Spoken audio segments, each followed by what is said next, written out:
Wait for the YouTube to work. Good evening, folks.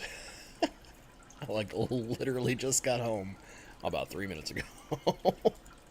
This has been a rush to get stuff set up. My work week has been crazy, and last week was crazy too. Can you tell? So, hope everybody's doing good. I'll take a little peek at live chat while we let people get over here. Got a few of the usual troublemakers in the house. So, usual stuff. My topic today is going to be pretty short. I just think it's cool.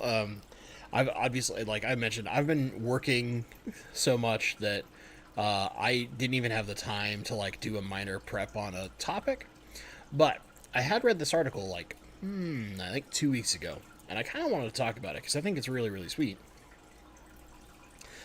About a species of fish that has basically domesticated shrimp to help them farm their food.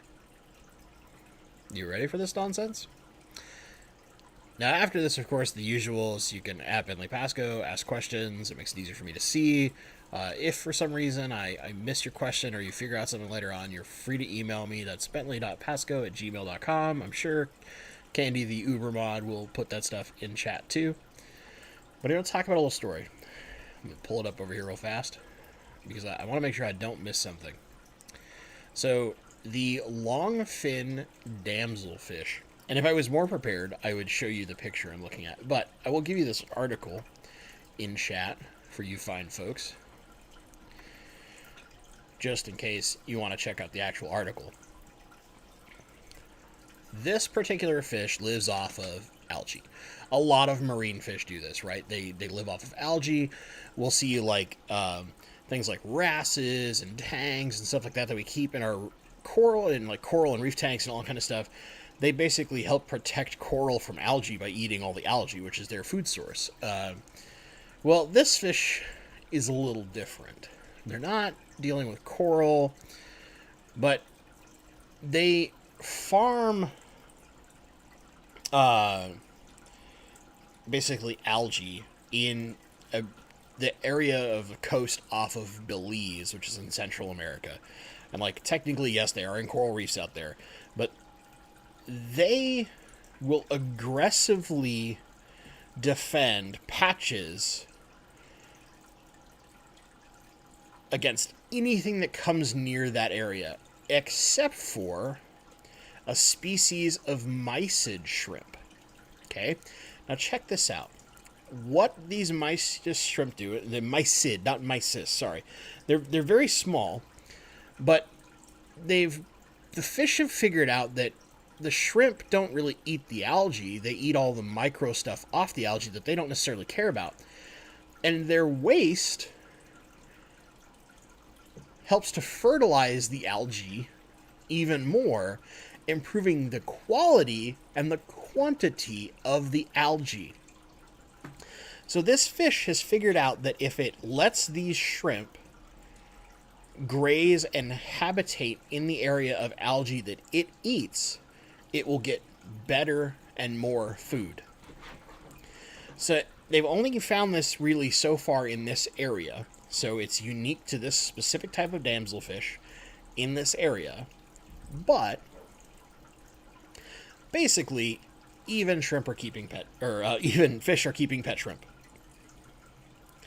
Now, how these scientists figured some of this stuff out is they went around looking for all these different colonies, and they found that, this is a quote, the presence of non-mysid associated longfin damselfish suggests that these fish create farms for the purposes unrelated to mysid domestication.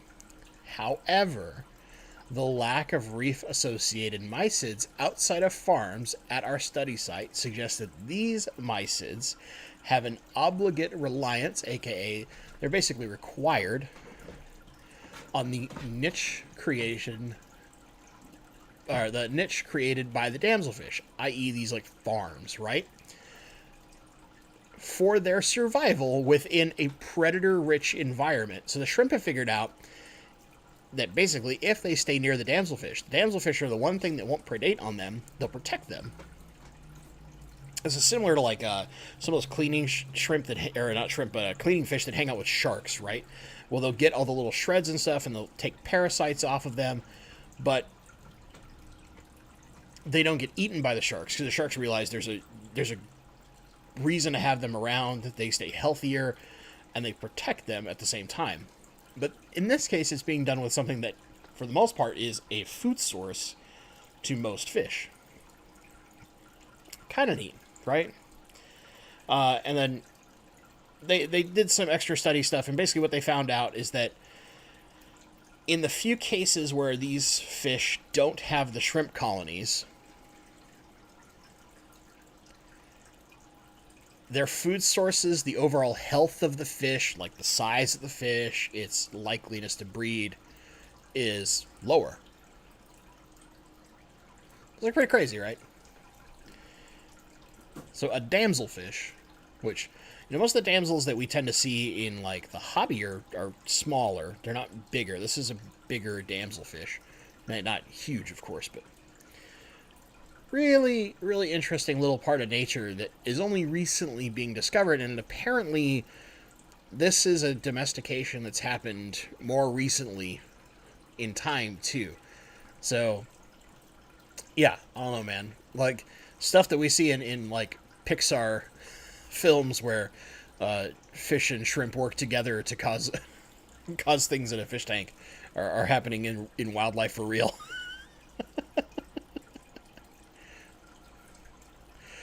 So that's the crazy world of salt, which I have yet to dive into, but deep down, there's only one part of salt I really love, except when I find like cool articles like this that I get fascinated with. So yeah, that's my short topic. Like I said, we're going to short topic. We're doing mostly Q&A. I've been working my brains out. Needless to say, like, huge transition at work involving basically me taking a ton of work away from a different team and increasing my entire team's workload by over 50% with no extra staff, and me having to figure out how to do that correctly, and all the reporting and back end and all sorts of crazy nonsense that has to happen in order to do all that work has been on me the last week and a half, 2 weeks, and a little bit before the new year too, in doing some like planning meetings and stuff like that. It's been it's been busy. All right, so make sure I don't miss anything crazy. So from here on out, guys, we'll just do straight Q&A, little interaction with ye chat, the usual stuff. So again, at Bentley Pasco makes it really easy for me to see your question. I'll answer whatever I can. Topic doesn't matter at this point. Thank you to Danny for becoming a new member at the auto sync list level. Thank you. You'll find, I think, you should be able to find a post in the community tab that's members only that will give you access to the Discord, which I kind of did it for a while in honor of our dear friend Human Malware, and so as long as you can still find it, and it still works, you don't have to be a $5 member. I know, crazy, right? Crazy. All right, so what do we got? WAF. Yes, but have the mice and shrimp learned to sing 16 tons yet? Oh, no. Oh, man. All things fish.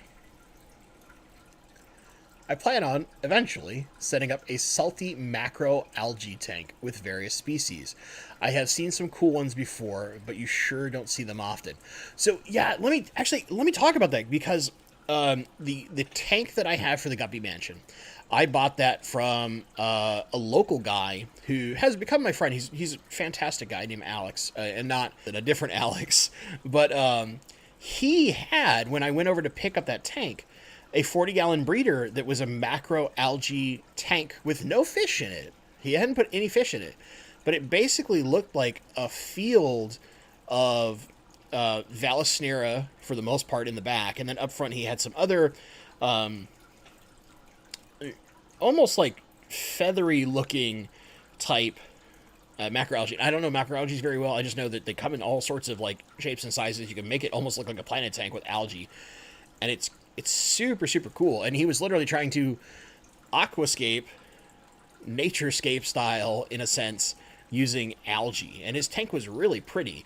And I thought it was quite cool. And it's one of those things where I looked at it and I'm like, if the one thing in saltwater that was my jam that I think is the coolest thing in the world wasn't clownfish hosting in anemones, I would be interested in doing that in saltwater.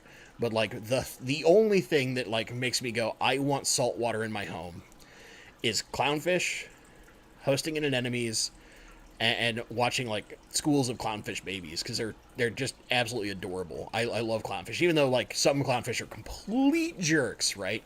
This is the only like thing that if I were to get a huge saltwater tank like my buddy Rogue Aquariums, Darren, who's got a 600 gallon, it would literally just be a giant clownfish tank. And it sounds extremely boring to salt heads, but to me, I'm like, fascinating, right? It's just it's totally my jam. It's like how like you could tell me, Bentley, what would you get other than a rainbow? And I'd be like, another rainbow? Right? Because like for the most part, those are my jam. Although, recently I've got my Waba Mooster Plecos going. I have a new batch of little babies that just hatched out. I've been using that Zis egg tumbler for a little bit now, and I actually I'm going to do a review on that shortly, because that's one of like a string of product reviews I have coming before I get back to some other like non-review oriented stuff. Just because I need to get them done. I've been waiting too long, and or just like being really overly thorough, should we say? But yeah, man, it's kind of crazy. Like macroalgae, you can get so many things that look so much like plants and get so many cool effects. I totally dig it. If people have never seen that kind of tank before, you have to see it. It's so cool. All right. Alyssa, the other member of Team Bentley. What's up, friendo? Enjoys snorkeling and watching reef fish, but doesn't feel the need to keep them. I understand.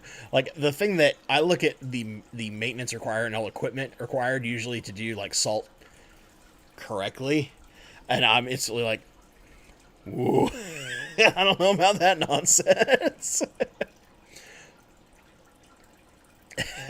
Sean, how dare you? So, from Sean, the super fan of Shelly's. Next topic, freshwater shell dweller shrimp in Indonesia. That's actually a thing, been looking into them all week. What do they look like, though? That's the real question. Like, do they have color at all, or is it going to be something that'd have to be line bred to get color? Although Indonesia, you're starting to talk about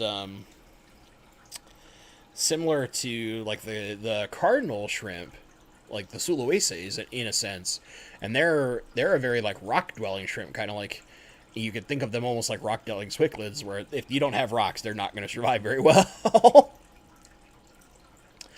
Crazy Ninja. Can I keep 6 turquoise rainbows with 1 angelfish in a 75-gallon planted tank? Yeah. You should be able to do that. The only concern is whether or not that angelfish decides to go into jerk mode and try to be aggressive, but the rainbows are way faster than that angelfish. Also, in general, turquoise rainbows are one of the rainbows that like it a little bit cooler. So if you're trying to have like an 80-degree tank, that's not very good for turquoises. They tend to like that like 74, 72, 76 in that kind of range. Like their magic spot is basically 74 degrees as far as tropical temperature tank, whereas a lot of angelfish tend to like it a little warmer. But if you can find an angel that like has no issues living at that slightly cooler temperature, like even 76 is fine. And most angels I think can handle 76, but I know a lot of the like angel people I know all are like 78, 80, 82, those kind of ranges. But just keep that in mind. Like turquoise do like it a little bit cooler. When you start getting that 78 to 80 range, it's not as great for them. They can handle it, but just it's not optimal. And as long as the angelfish isn't a jerk, you should be fine. The rainbows just are going to be really fast eaters, so be prepared if that angel's shy to like have to do some shenanigans to specifically feed your angelfish. I used to have an angel, an old guy that I adopted from somebody else that was in my big rainbowfish tank, and we would just feed him by hand. we'd feed the rainbows over here, and then we'd like sneak in by hand to feed the angelfish. But it worked out well until he finally, like, you know, met his end day, and I was really sad. It's just a standard, like, kind of gold blush marble angel, no special fancy stuff, but cool fish. We called him Grumpy because he had kind of a grumpy demeanor. Like, if your fingers were above the water, he'd try to attack them. The second they came into the water, it was gentle as a puppy. It was so funny to watch. And he'd just come up to the tank and he'd look angry and he'd like bonk himself on the glass a little bit, like he's trying to defend something. But then the second, like, you would dip your fingers in, even without food, he'd be right up there. He'd like run his fin over you. Crazy stupid fish. It's such a funny thing. Brian, beyond drip overflow systems, any examples of auto, semi, auto water change systems for a fish room that you are aware of? So, I mean, other than I've seen basically a system where instead of it was designed as a multi-unit, kind of like how you get them in the Dutch aquarium system units that go into like your Petco's and stuff. And the only difference was it had a float in the sump that looked for the sump level to get down a certain amount, and then that would trigger water change inside the sump across this giant unit that controlled every other tank. Instead of the tanks each individually getting the water, it was the whole system getting water. Now, granted, there's huge risks of spreading disease and all sorts of crazy nonsense, but this was a person that did Corydoras, and similar, they learned from Eric Bodrock that if you have them on a similar system and one Corydora starts to spawn, Corydoras, when they spawn, have a pheromone or something that goes into the water, and it can trigger the other Corydoras, even the ones that are not the same species and are hard to breed, to go into their spawning and breed. So this person was using this system that he'd basically learned partially from Eric Bodrock and partially doing his own experimentation to hook this up. And for the life of me, I can't remember who it was. It was a video I watched a long time ago when I was like, that's interesting. I don't know that I'd ever do that rainbowfish, because like the one time you get TB in a rainbowfish, it's just everybody's screwed, right? Where Corey's, it's not so much a risk. But yeah, beyond that, I can't think of anything other than there's like it's a different style of overflow, which would be like the Greg Sage method compared to like the drilled method of doing overflows, where it's just literally free pipe that comes in. You never drill a tank, which is really cool. It's kind of a continuous it's a system that keeps continuous suction despite the fact that it doesn't necessarily continuously drain water. Yeah, it's hard to describe, but like he's got a really cool video on how he does it. It's a neat little system. It looks crazy because you've got like PVC pipe going everywhere, but it's pretty effective. Oh, chat jumped. Jeez, I've gotten myself well behind. Like usual, right? Gregor's Fish, is there a reason you're keeping the water level lowered in the tank behind you? Neglect. Seriously, I meant to... My goal was to... Because water changing that little flex is very fast. My goal was to do my water change before stream tonight. And I got home 3 minutes before my stream was supposed to start.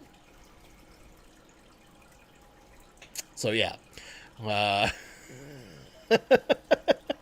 I have more work to do after stream, by the way. I get to log in from home, which normally I'm not supposed to do that very often. I get to log in from home and do more work. Yeah. Tanya Mayfield Barnes. I have a 120-gallon saltwater tank and have had Ocellaris clownfish. They are awesome. I like Ocellaris. You know, the ones that I really love, other than I've seen longfin clownfish recently, And recently, I mean, like, back before human malware at the last little, like, Reforce convention, I showed him on a video, although it's all, I didn't have a filter to filter out all the blue light, so it's just like blue as can be, right? But I've never seen longfin clownfish up until that day, and they're like, if you put all the finnage of a betta on a clownfish, but had all the clownfish like swimming behaviors and like personality, oh, they're so cool. But other than that, I love the like all the different white varieties, so like the Wyoming white or the Frostfire, any of those. Like, I find those designer clowns really, really cool. Or there's and I can't remember the name of them, but the ones that have an almost like lemon yellow body color that are natural are another one that is very interesting to me.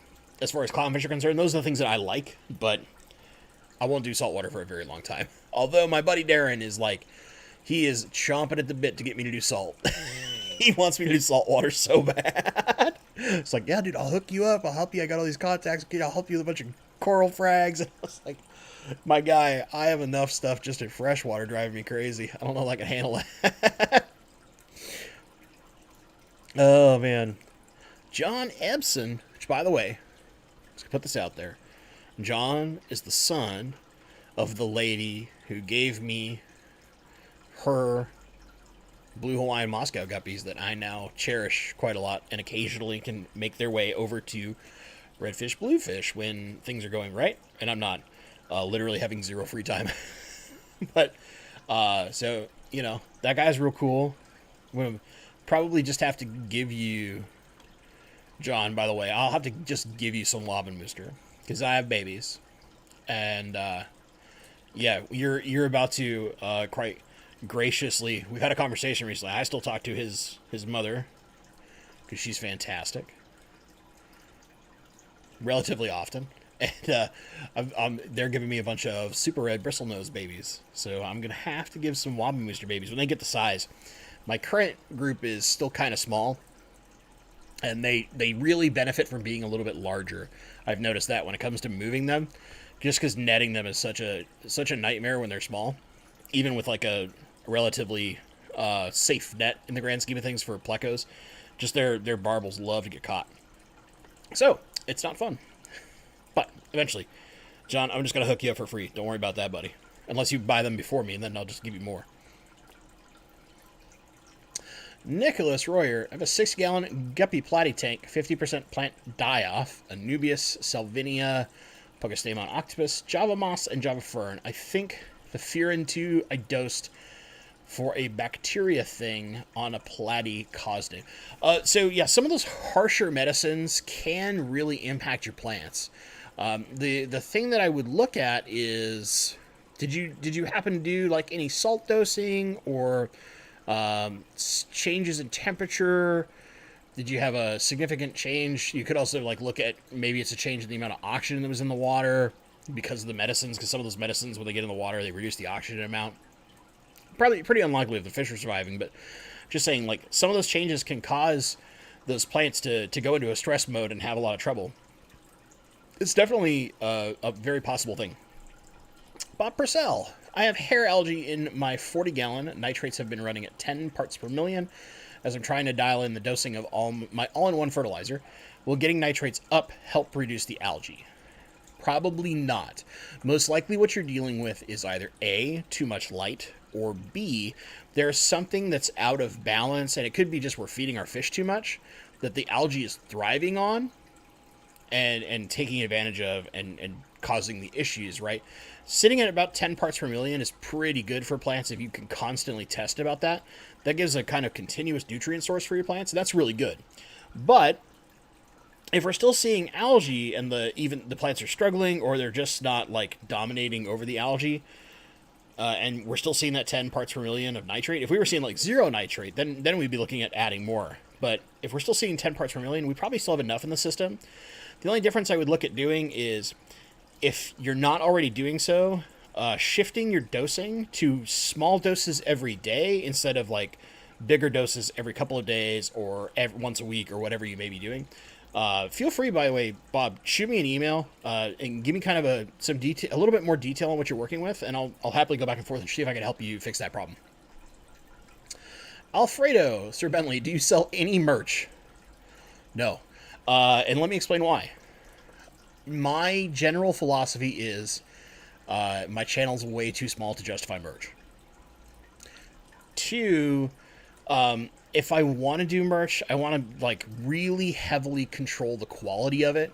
So what you guys don't know, unless I think I might have mentioned it in like a really old video where I talk about like just me as a person outside of fish. I used to work in a print shop way back in high school. And so like I used to design stuff for businesses to silk screen onto t-shirts and put on business cards and all that kind of stuff. So there's kind of like silk screening one half of the shop and then printing in the other half. So because I spent time doing that kind of stuff, I'm a real stickler for like not getting the quality of like Teespring, which is to say terrible cheap stuff that they charge an atrocious amount for. I would rather put the money out of my own pocket and buy things to get a higher quality product in the end that's sold at a lower price to people than look at something like a Teespring. That's just a personal thing. Now, one thing I will do that will be the first ever merch I ever do, whenever human malware is done in big quotation marks, and I can finally go to another fish convention, I am going to get some custom-made stickers made, and those are going to go out in person to anybody who I meet there at that convention. Those will be the first people to get stuff. And then eventually I'll probably, like, give them away or, you know, let them be something that members get. Or I don't know how I'll do it from there, but my goal was that the first ever piece of merch, whatever it was going to be a sticker. Because I love, like, some of the art that I've commissioned for the channel, and there's some more stuff I'm working on that has, again, been neglected because I'm working too much in my actual job, that I will give away for free.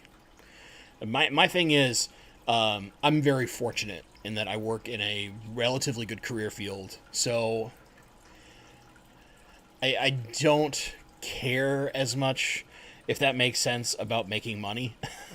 I would rather, like, do cool things because they either educate people or help the hobby in some way, shape, or form. And sometimes helping the hobby is just making people feel good, right?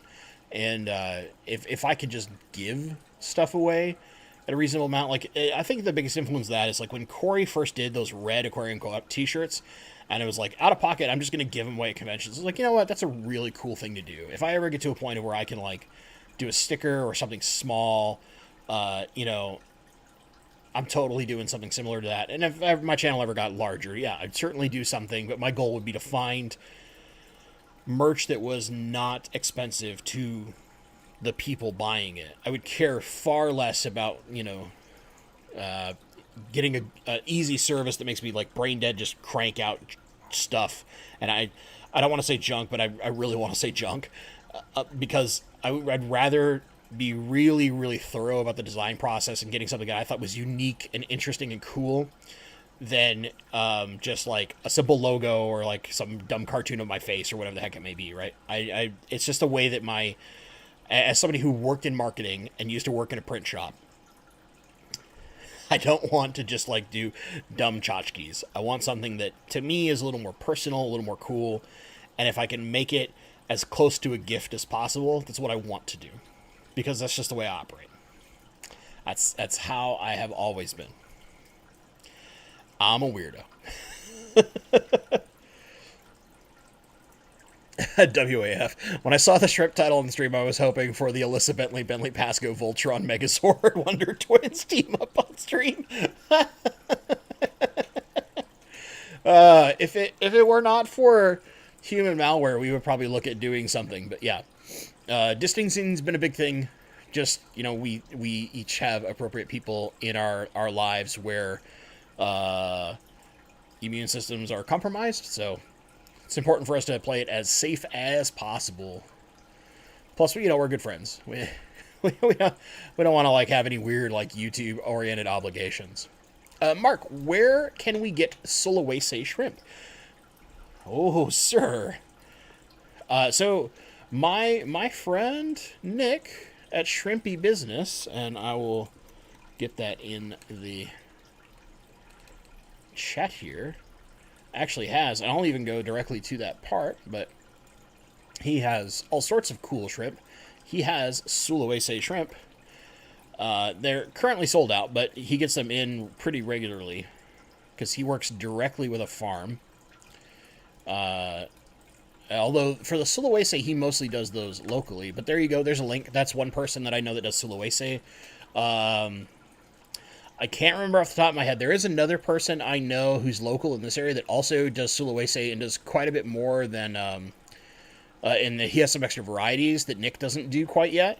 He's kind of like the master of Sulawesi shrimp up here, and I'm eventually going to interview him because he and I have a good relationship. And I'm spacing on his business's website right now. But shoot me an email and I'll get that to you. Like, just bentley.pasco@gmail.com. Shoot me an email. I'll get you a link to that guy's website. It's a really cool set of type of shrimp. Just they're a little tougher to keep. Cancer Train, any tips for the Manakapuru angelfish? First type keeping angels. Honestly, just they like it warm, they like it soft, and they really benefit from small foods. So like powdering up your flake or giving them things like Viber Bites. They do phenomenally well on like baby brine, frozen cyclops, frozen daphnia. Like those kind of things are really good for your angelfish. Other than that, pretty simple. Like, give them room to swim because they do get a little tall in the fins, and they can be kind of skittish. So give them some hiding places, and they should be fine. Adam, I just came across electric blue crayfish. Will they be compatible with rainbows and plants? So there is some risk the crayfish will try to pinch them, but from my understanding, I think they have similar water quality requirements as far as like hardness and all that kind of stuff, so you might be okay. But yeah, I don't know them too well because a lot of those crayfish are illegal in the state of Washington, so I just basically don't learn about them because I can't ever keep them. And by the way, another member, I hope that's Javen. I want to pronounce it right. I hope that's Javen. I don't think it's Javon, but if it is, it's unique, and I like unique names. Welcome to Auto Sinkless, man. Thank you. All right. I know I'm like super behind on chat. I'm trying to catch up. I promise. The Fishy Mailman. My local club is having the 2-hour aquarist as a guest speaker, human malware video speaker. And I'm not a member. I just don't have time. But curious to see if you think it would be worth it. I'm not super familiar with the 2-hour aquarist. I know by name, but I don't know content all that well. I only have so much time to keep up with so many creators, and right now that list is really small because most of my day at work is like running around like a chicken with my head cut off, because I've just been that busy with this whole like workload transition thing and trying to keep my small team from losing their minds while also making my boss's boss and a VP all happy. Which, if you don't know, like I'm a contractor over at Microsoft. So the fact that I have interactions that involve a VP is a little daunting. A little daunting. I don't really have it any direct, which is nice, but it's, it filters up the chain really fast. So, needless to say, I'm a little tight on the ship for right now, but it is somebody I need to like better pay attention to. Because, just the concept alone, the 2-hour aquarist, is interesting, and that's one of those things where I should give it a little more attention, just because I like checking out new things that I don't have a good grasp on.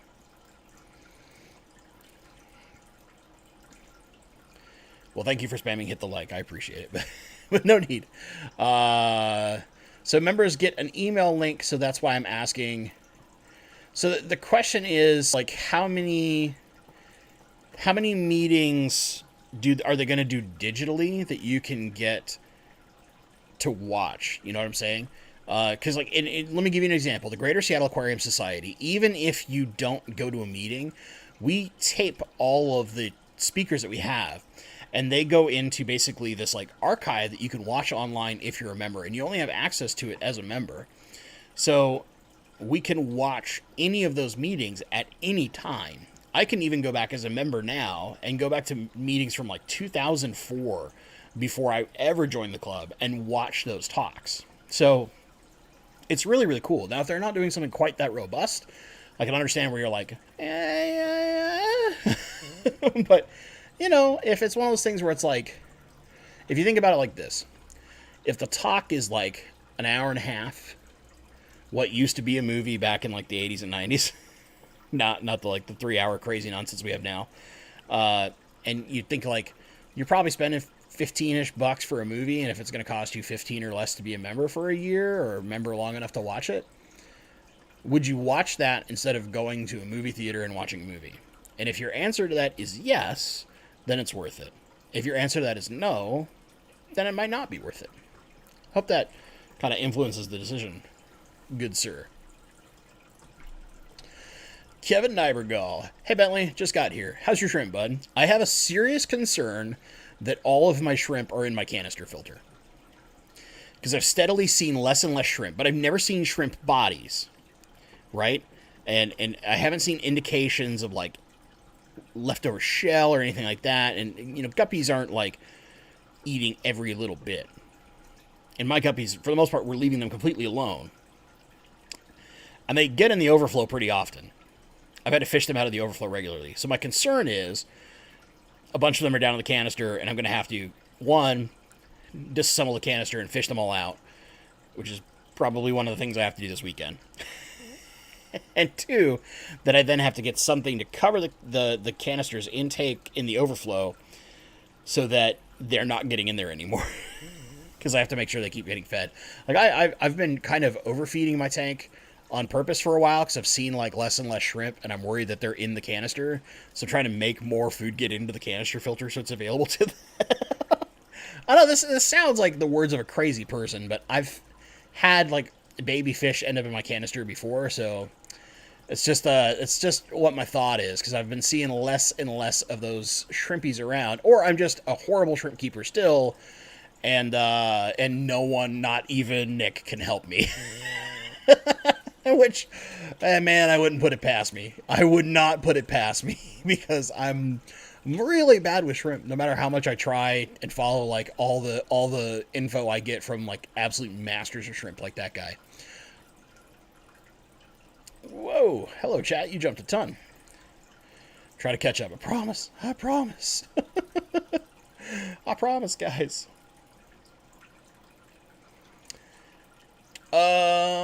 And to make sure I didn't miss anything else. So Sean mentioned that one of the species is from the same lake as Sulawesi shrimp. That's interesting. And Raphael Swift, no, I've never been to Rainbow Springs Park in Florida. I would like to eventually go there, although I probably wouldn't be the person getting in the water. Just not my... I spend enough time dumping my arms into tanks that I don't know that I want to swim in one. If that makes sense. WAF.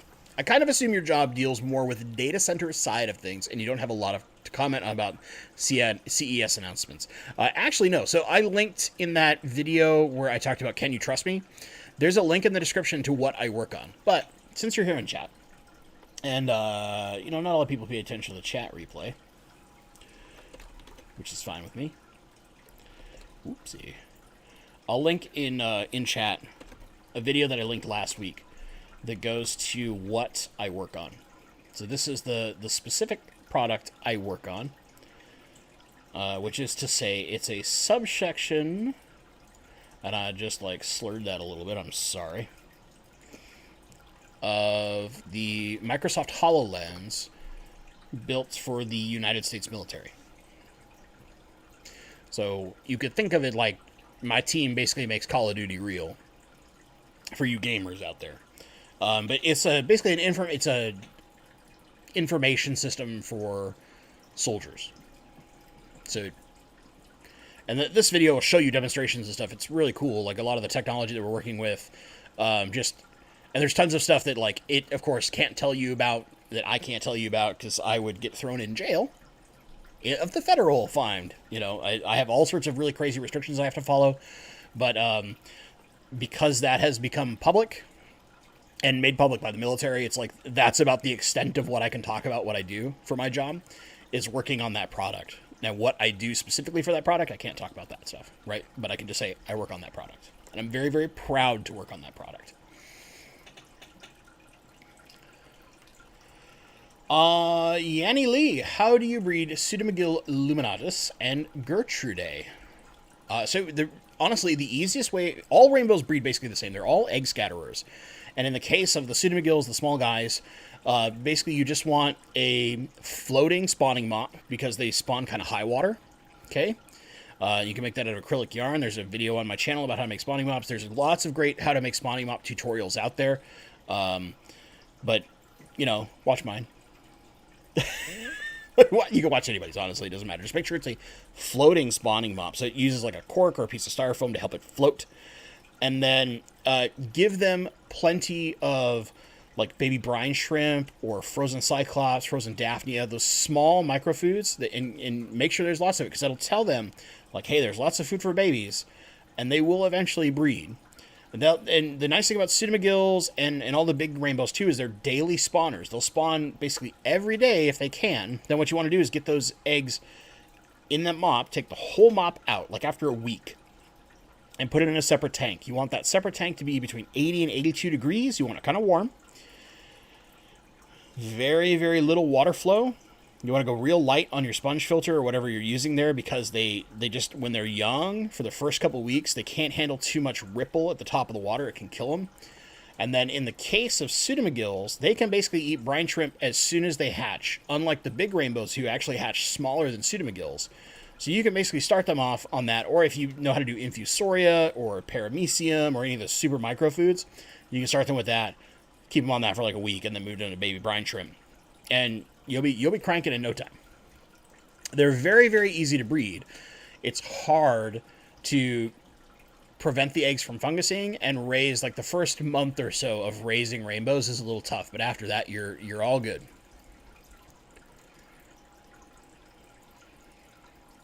And there's other people in chat being fantastic, so that's great. Giving help, giving advice. Cancer Train, have you seen Bristlenose Araza Blue Flash? No.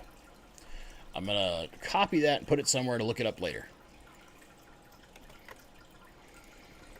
I'll just look that up later. I know I'm behind in chat and I want to try and catch up. Rather than like ooh and ah over a fish.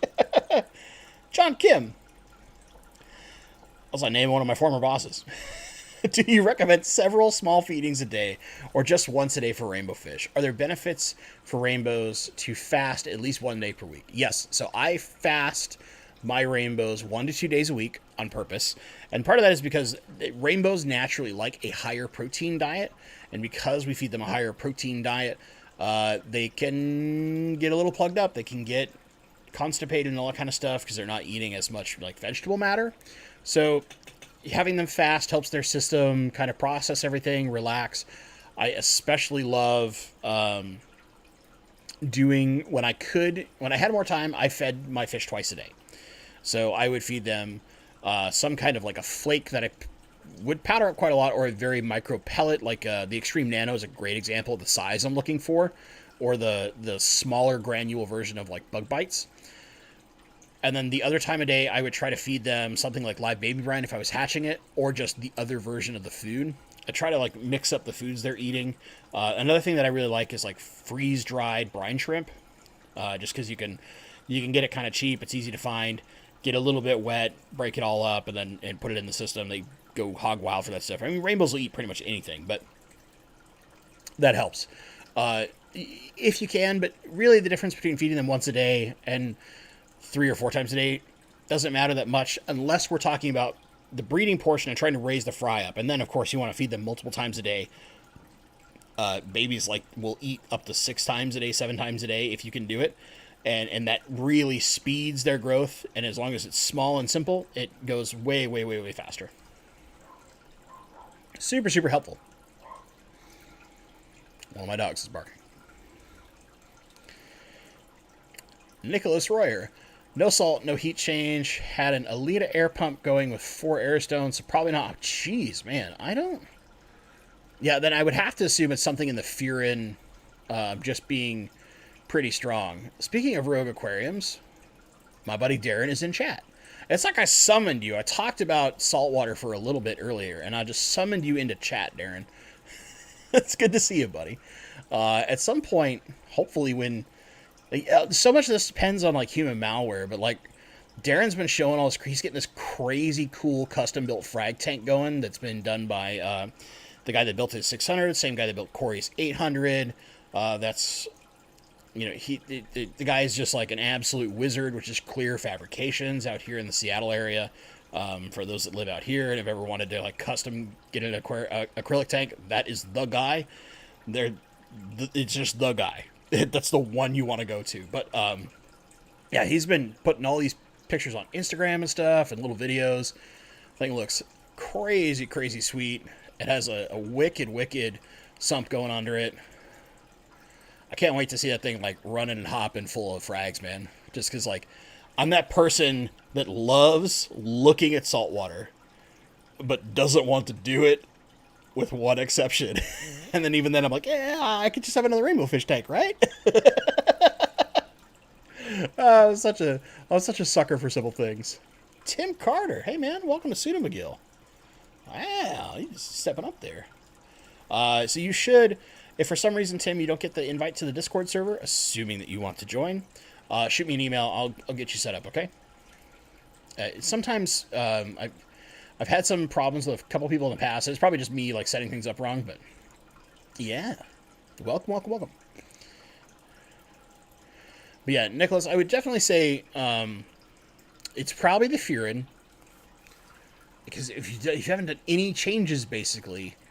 Yeah, it's got to be something in the furin, because furin is a pretty strong med. I mean, it's not the worst. There is worse. There are like the ones that are basically like the akin of chemotherapy on a fish, but furin 2 is still a pretty strong medication, and I can see it having a negative interaction on the plants. I can see it.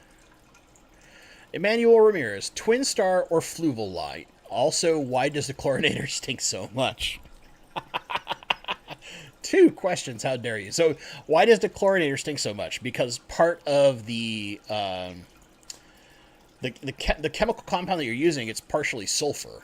So, sulfur has that, like, rotten egg kind of smell, and that's what you're smelling, right? Is the sulfur portion of the chemical compound that we use to bind and deal with chlorine. Twin star or fluval? Okay, so I personally prefer the fluval. However, I am not going for those ultra highlight, super ridiculous like red plant or highly crazy carpeted aquascapes. In the case where you're trying to do like dwarf baby tears as a full Iwagumi carpet, or you want to see instead of like a orangey red out of some of those like crazy rotalas and stuff out there, you want like a blood red, like deep red color. That's where you start looking at those super powerful lights like the ONF flat one, the Twin Star. You can even go all the way up and be like real crazy like the UNS Titan or the what is the ADA Solar RGB. That's where you start looking at those really crazy lights. Now, if you're like me and you're just kind of like just the early stages of high tech where it's like you're doing a little bit of CO2, not a ton of CO2, and you're growing some CO2 required plants, but not trying to get like the most hyper insane color out of them, and I need this thing to like glow like it's under the surface of the sun, then the fluval saves you a ton of money. It's a very powerful light. It has a very, very effective app. And if all else fails, you can get 2 fluvals and just jam a ton of light at something. But, you know, like I had a question from a guy earlier. He's like Sunday asking about how to get that shimmer in water. And you know, Kessel is famous for that shimmer effect, and it's really cool looking. It's really pretty. Don't get me wrong. But the way that occurs, you can't do with a fluval light. You can't even do it with a Twin Star, really, because that's from what we call point source lighting. So it's when you have a small point of light as opposed to a wide dispersed pattern like all those bar lights. So the Kessel, which has all of its LEDs and something the size of basically a large coin, can create that shimmer pattern. And unless you create a ridiculous amount of surface agitation and movement, you won't see that in the water. Now, you can cause reflections like on your back wall, right? Like, I even see some shimmer off of this light at night on this tank when it's not super low. But that's not usually what people are going for. They want it down in the tank. So there's like things that you have to look at where it's like, well, I don't want to pay the money for a Kessel. And it's like, well, the only point source lighting out there other than Kessel is really AI Prime. And those are also an expensive light. So if you're trying to do it budget, you kind of can't.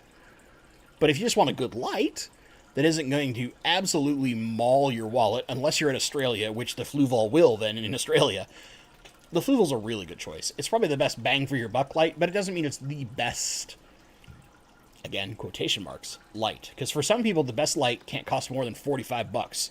For other people, it's like, I'll spend $500 a light and I need 8 of them to fit this tank. And they'll do it without even blinking an eye. You know, it's all about your needs. Once you identify your needs, then you can look at what is the right light for you. No matter how much I love the Fluval, it doesn't always mean it's the light. All right.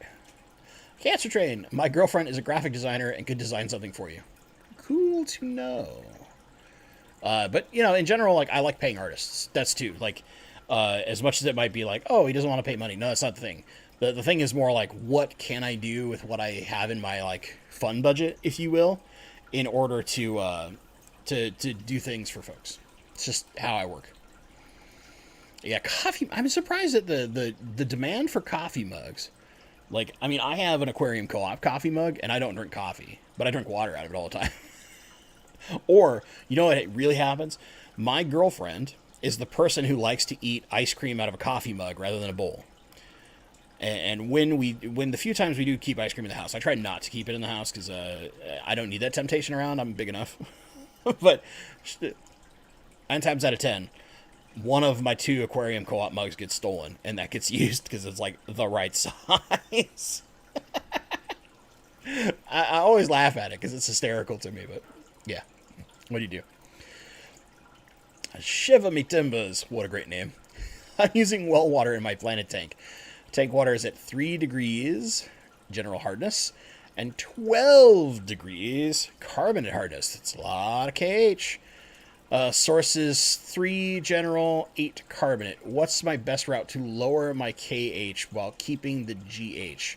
RO and remineralize? So yeah, you can look at RO and remineralize. You could also be adding tannins in order to help with that. So some examples would be like your catappa leaves, any of your leaf litter that's going to get that tea staining. Those humic substances cause extra breakdown to happen in your tank. And when those breakdowns of like breaking down things from ammonia to nitrite, nitrite to nitrate, it causes an acidification of your water naturally. So that's going to eat away some of that carbonate hardness.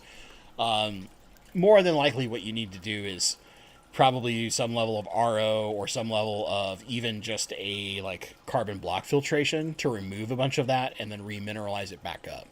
That's the simple, easy way. Well, simple is quotation marks again. You're setting up a system, but that's the most reliable way to do it exactly how you want. But don't be too afraid of carbonate hardness. As long as you're not seeing like anything ridiculous happening to your plants, you probably don't need to worry about it too much. Jeffro. What are you doing, man? So Jeffro's Fish Keeping with a $5 super chat. Bentley, I've never kept rainbows. What would be a good one to start with? So let me give you a couple different options because it depends on the size of your tank.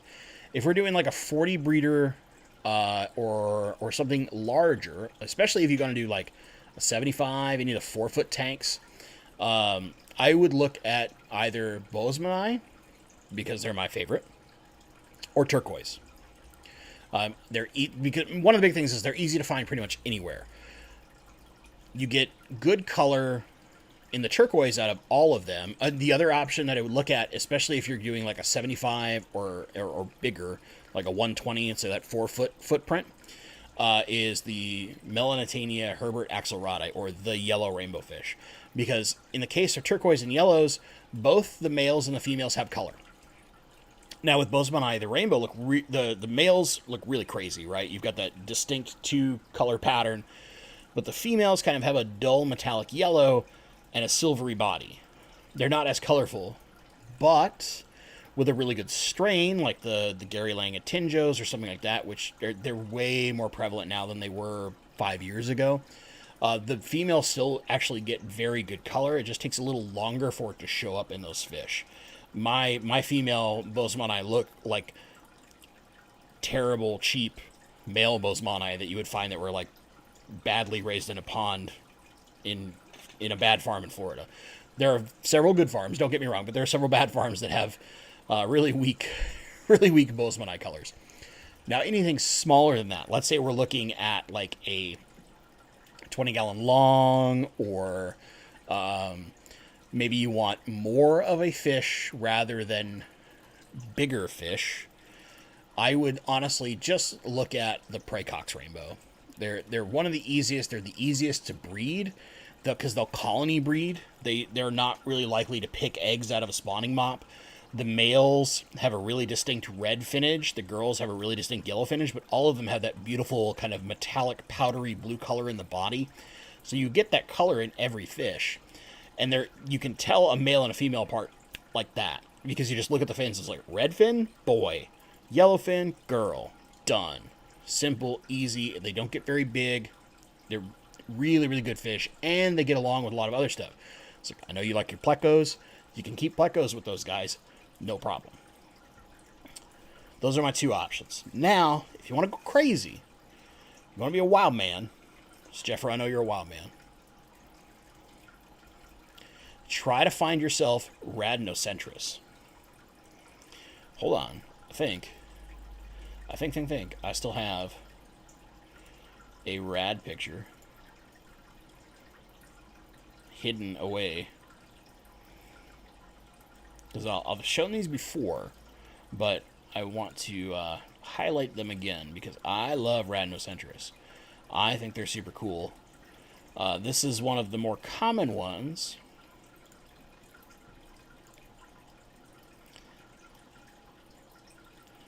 Make sure I get it to size here. Bang. So this is what most Radinocentris look like. They stay smaller and more torpedo-like. They'll breed like crazy. And they only get like yay long, the males. The females are a little bit smaller.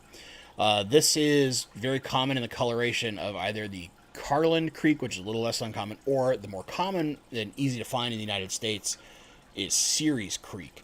Now, the best source for these, a lot of the rads, is going to be on Aquabid. There's a specific guy to look for. That's Roseline 17. That's Marcel, who's out in Wisconsin. Or Dan's Fish carries fish from Marcel. When Marcel's not shipping, Dan ships instead and buys fish off of him, and very regularly keeps some of the Radinocentris in stock. So, few options. I really, really like rads. They're probably the next type of rainbow I'm going to get in. But for now, I'm playing with all my big boys because that's what I like. But if you want a small rainbow that you can have a lot more of them in a tank, I would go with either these guys or the Praecox.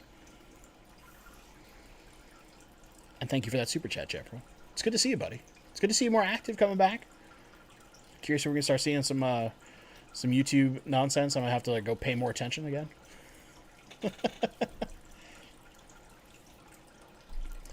All right, let's see here. Tom Gallagher, I want a Bentley Pasco coffee mug. I don't know why. I don't know why.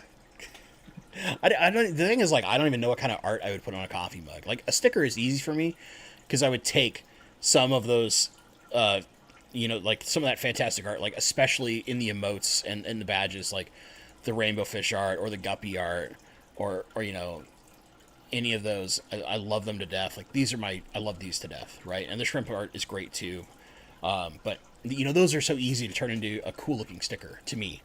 I don't know what I would do on a mug. The Zen Ginger.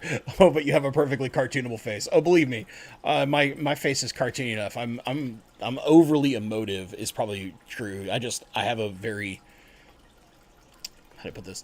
I like to express my face. But yeah, I don't know. I'd have to do something weird and crazy, and it would take time if I were ever to do like a coffee mug. It'd have to be something funny to like that was inherently comical to me, but still like fishy and funny and pop culture-y.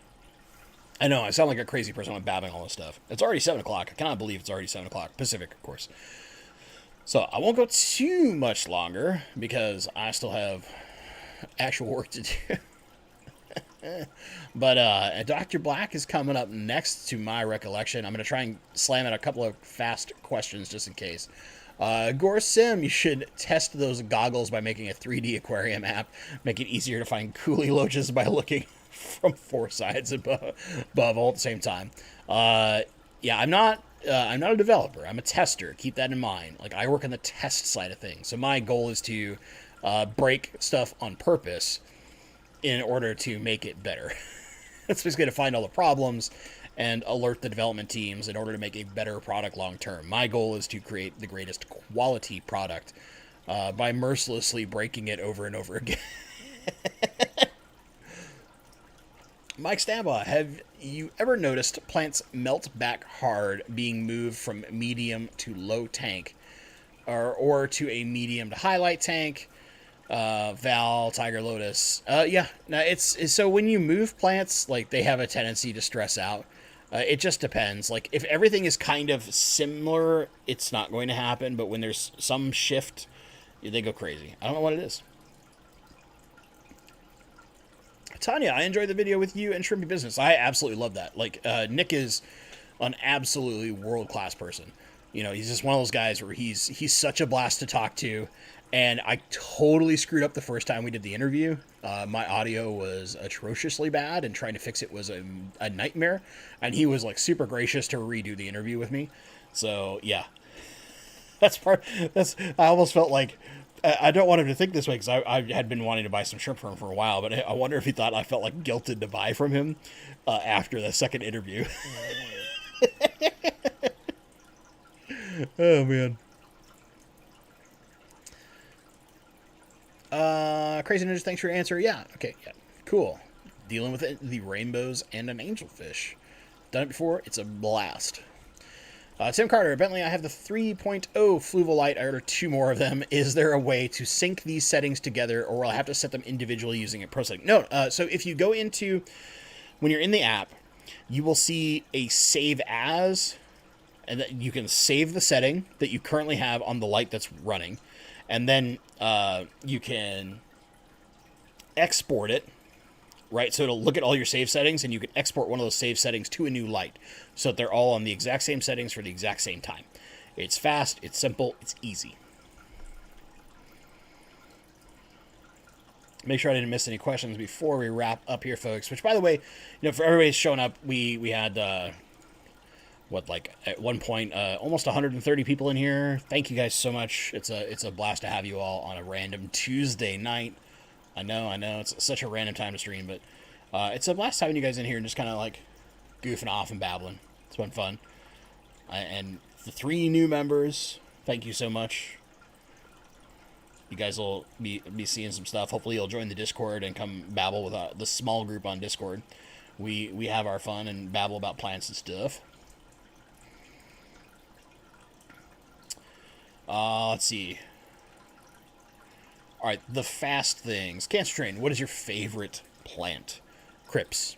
Followed very shortly by Tiger Lotus. Leslie's Aquatics. Bentley, is it possible that adult plecos and guppies can predate on albino bristlenose pleco fry? What's most likely actually occurring, Leslie, is that they're eating so much of the food that those fry are either shying away from the food or they're just not getting enough to eat. And it's more common that they're going to shy away from the food because bigger fish are there hogging it, and they'll guppies will rush to it. The big plecos just bully their way in.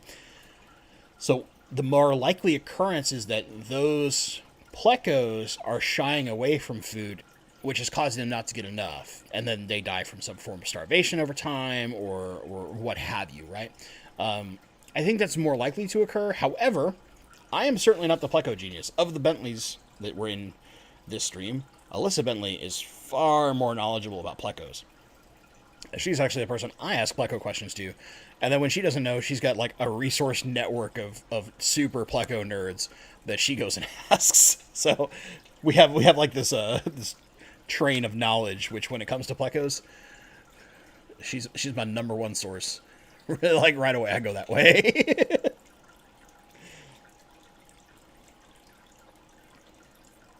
Making sure I didn't miss anything.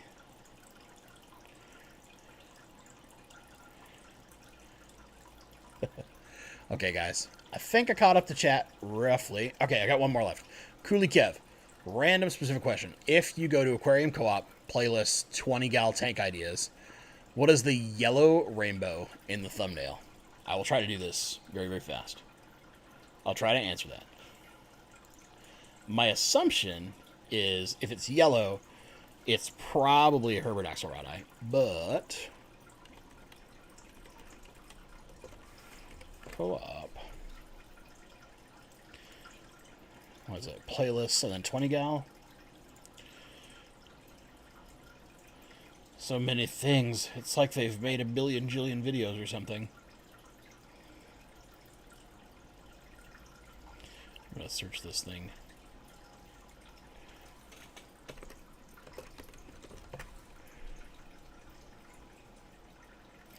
Oh, is it if it's the video, the best ideas for your 20-gallon aquarium from roughly a year ago, that is a Pseudomagil Gertrude. And that's a true Gertrude right there, which they're going to get that yellow color. There's a different location they come from where they don't have the yellow, they have more white to them. But, yeah, if that's the video you're talking about, that's what that is. Fishy Mailman, right at the very end of $5 super chat. Thanks for your stream. It's the only one I think I can make regularly. Well, that's good to know. I'm glad that I can, like, be the one psychotic fish person that you get to see on a regular. I hope I at least make you laugh at me as much as I laugh at me. Because, you know, that means we're all having fun. But yeah, more than likely, the Cooley Kev, that's the one you're looking at. Yeah. Anyway, guys. I want to make sure that Dr. Black's got time because his stream is coming up next. Should be 7-ish minutes. He usually starts at 15 after the hour. So go check out Dr. Black, my Aussie buddy.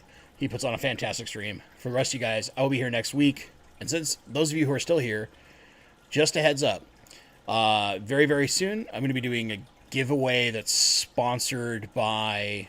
the giveaway is just because he's providing all the stuff. We're just using my channel to help advertise it and do, I think, the drawing. Some sweet, sweet C102 Corridoras. Those are the Lepardus, if I remember right. I need to, like, look at my my text conversation with my good friend Jason. But we're going to be doing that giveaway, like, within the next week. We'll give you all the details for that. And it's all, I'm pretty sure it has to stay in the United States. I don't think you can ship outside the United States. But the fish, shipping, everything is free. So be waiting for that. Yeah, Corridorus lepardus, a.k.a. the leopard cories. That's the C102. They're wild caught, by the way. They're very, very hard to find cory. Not very common. We're going to be giving some of those away. So be ready for that. They'll be in a video. You'll get all the details you need. I'll mention it probably next week in stream again. But be looking for that. Hope you guys get entered. Hope one of you wins. Especially you guys who show up all the time. So, as always, guys, thank you so much for watching. And stay awesome. And yeah, we'll do some stickers. Whenever Human Malware's over, we'll do stickers.